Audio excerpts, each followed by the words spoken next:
عمران خان نے بہت ساری تعویلیں جو ہے وہ پیش کی،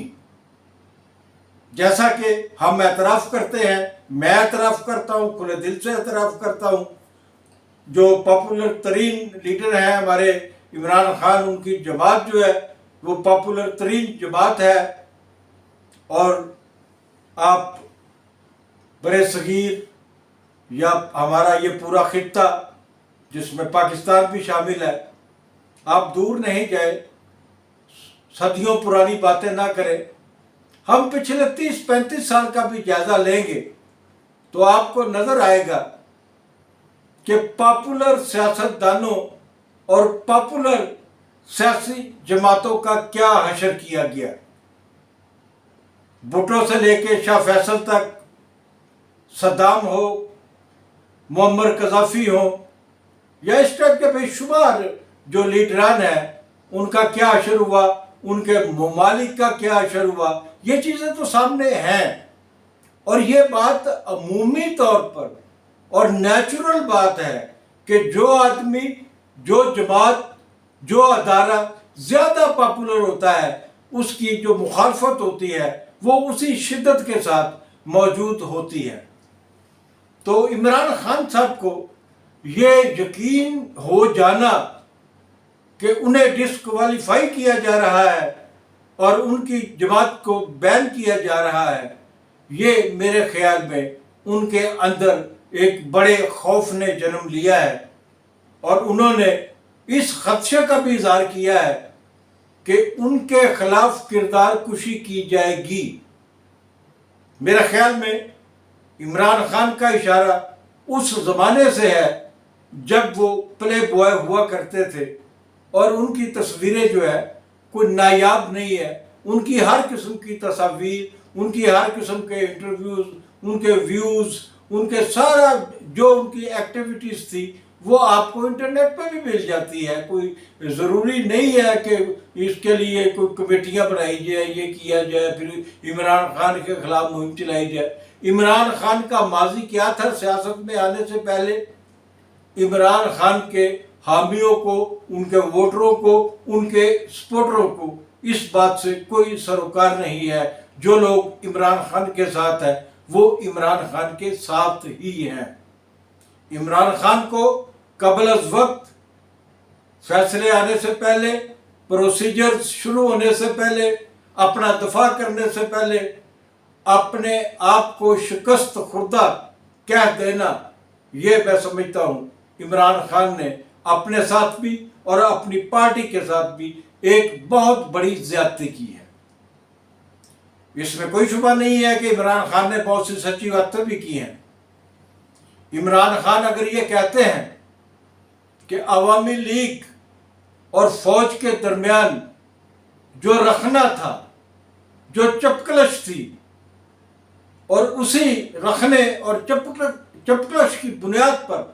پاکستان دو لخت ہوا اور مشرقی پاکستان بنگلہ دیش میں تبدیل ہوا اور پاکستان کا ایک بازو کٹا،